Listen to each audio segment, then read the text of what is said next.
I'm delighted to be here today. Before I begin my presentation, I want to give you an idea of the format so that we can stay as close to on time as possible. I will present for about 20 minutes, and then the next speaker will be introduced, and then each of us will have about a 20-minute presentation, and we'll save the last 20 minutes for Q&A, where you can ask any of us any questions that you would like about the topics we're discussing.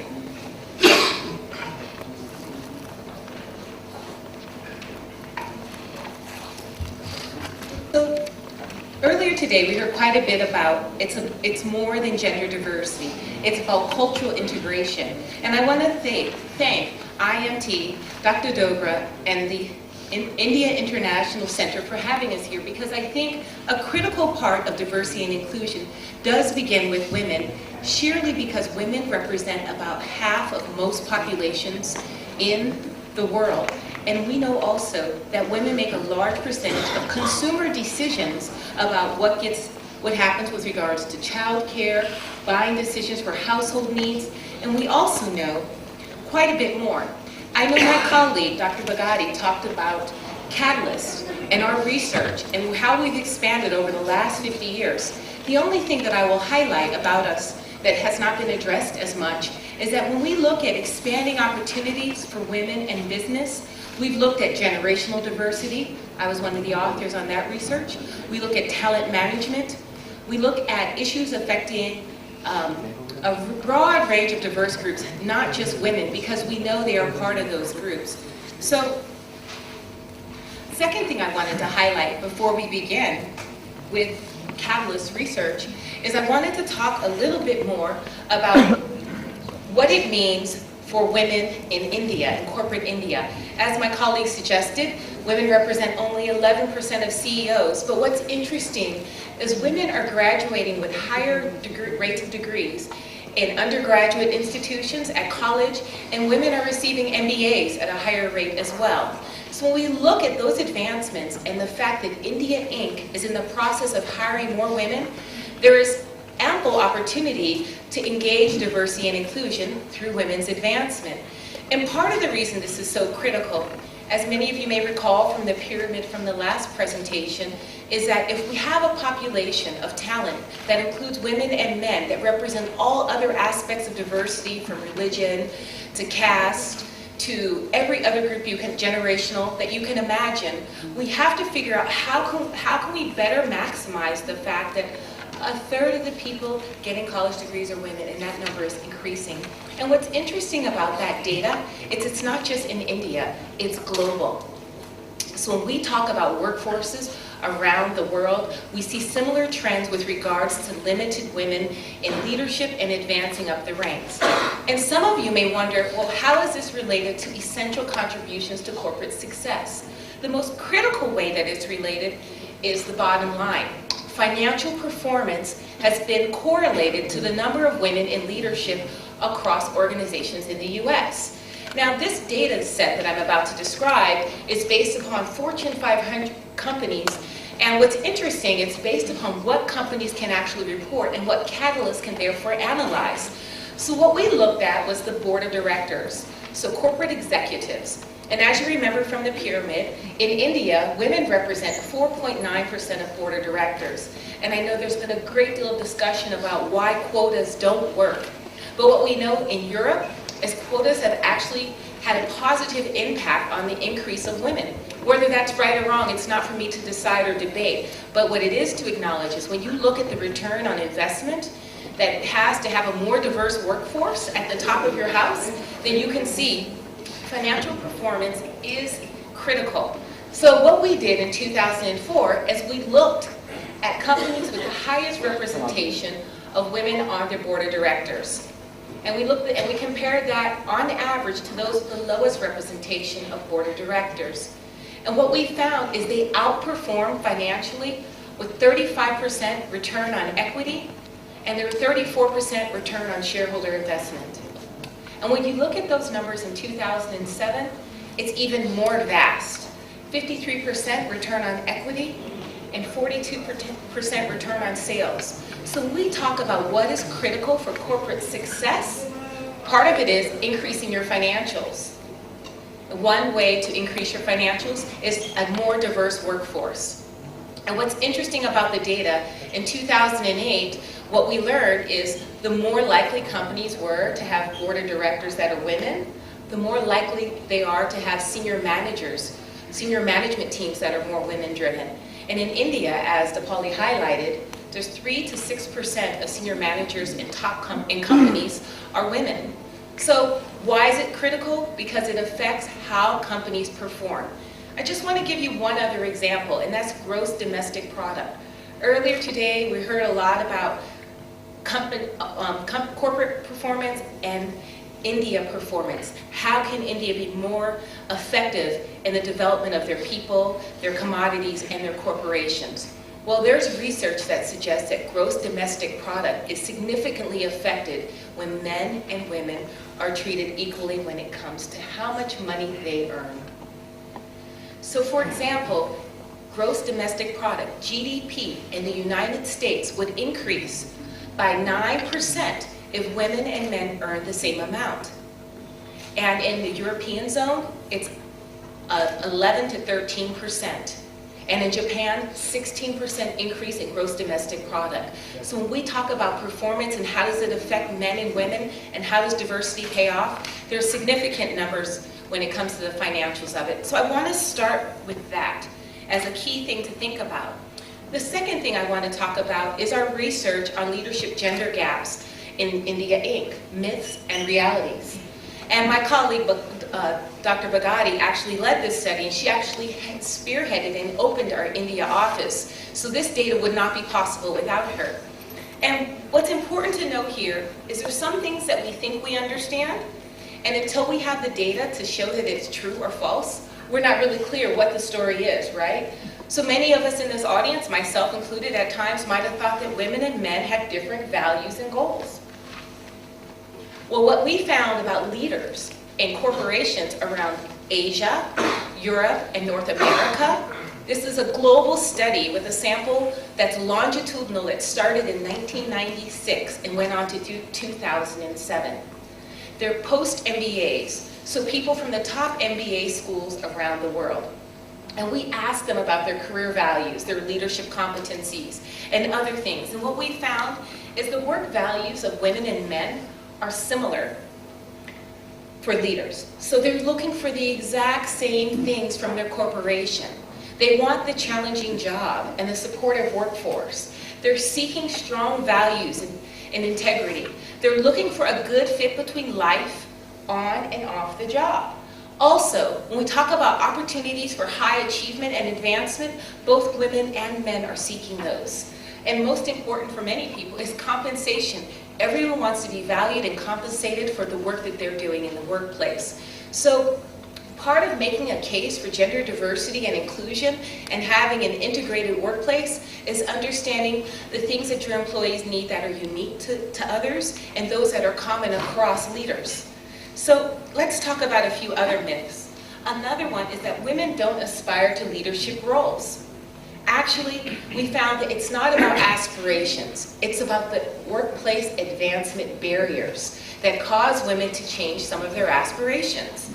So with regards to that finding, what I would highlight for you is two things.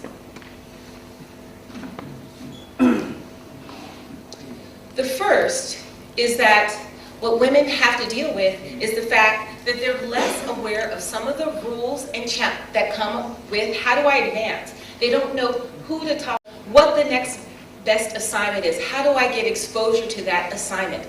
So they're limited in their knowledge that is necessary for them to advance in corporations.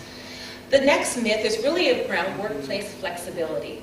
A lot of companies start their gender initiatives, their women's initiatives, talking about work and life effectiveness. And they suggest that it's, that's the third, I'm gonna go down to the last. When they say that it's a woman's issue, but what we find is it's work-life effectiveness is mutually beneficial to organizations and to both women and men. It's not whether you have one and everyone abuses it. Most people don't use it. But the fact that they know something is in place changes how they feel about the corporate culture. So I want to highlight on the second one with regards to talent and results are all you need to succeed. And what's interesting is our data says that we know that if you're gaining a degree from the same school, if you're working in the same functional area, and you were hired, whether you're male or female, most likely you have competencies to do your job. So what we found, it's not about talent and results. What's really important is knowing how to play the game and play by the rules of your organization. So I just want to highlight some of those trends, what the myths are versus the realities, because we have to first debunk the myth and figure out what's real. How do we assess what's real? And how do we create corporate success and accountability? Now, one thing I'll share with you is that Catalyst has been doing research for quite some time. We're about to have our 50th anniversary. And we do global research, we do industry-specific research. And study after study, we ask about what are the advancement barriers that you've experienced. We ask men and women, and we ask them, what are the strategies that you've used to succeed? And what's quite interesting is that 3 barriers that consistently show the greatest difference between men and women have to do with access to critical relationships and informal networks, especially the networks and relationships that allow people to gain the information they need to advance. So if this is across industry, across region, how do we understand this barrier as affecting men and women differently, you might ask? Well, there's other components. So people are lacking, particularly women, when it comes to role models, influential mentors, sponsors, and champions. And I'm going to spell out what some of those things are for you quickly so that you know the distinctions, because it's critical that you have all of the above. I also want to talk a little bit about why it's important, because many of the key decisions, they don't happen because something was in the employee handbook. They don't happen because someone was having a meeting and it was a performance evaluation. They might happen on the golf course. They might happen over tea or coffee. So you have to know the influential decision makers in your organization. And organizations need to know what these barriers are so that when they develop programs and practices, they can mitigate against them. They can work against them. And another series that we looked at was gender-based stereotypes. We all know that there are perceptions and stereotypes about the ways women function and the ways men function. And the reality is, sometimes stereotypes are true. I'm a woman, and sometimes I'm sensitive. So it can be true. But the reality is, women and men, our research shows that the perceptions of their leadership style of men and women have a particular impact on how they're seen in their role as leaders. And that can be challenging for them. Specifically, in our gender stereotypes research, we found both women and men perceived women as taking care behaviors, team building, delegating, communicating, and men leaders were perceived as taking charge behaviors, action-oriented, problem-solving. What's challenging about the findings in this data is that it's not a win-win for women, because we looked at women in North America and in Europe, and we found the same trend. We haven't done this in this particular study in Asia yet, but if history repeats itself, what we find is the trends are consistent across regions. Some of the cultural and historical dynamics of why might be different. However, the trends are similar. So, for example, we found in our double-blind study is that women are perceived as too tough, too soft, and never just right, or they are perceived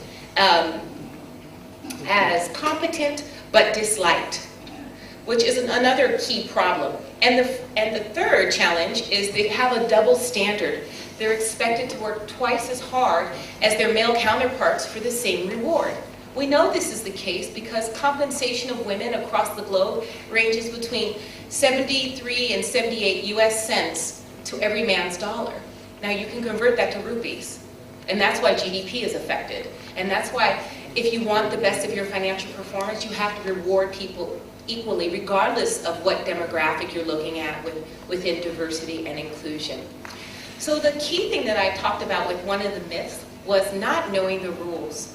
And in our research on unwritten rules, what we found is that there are key rules that women aren't learning about that are affecting their advancement. So not knowing the rules because you didn't have tea with the right person, or because you don't golf, or you don't participate in cricket or other activities that are critical to senior leaders in your organization, can profoundly affect who you know and whether or not you get ahead.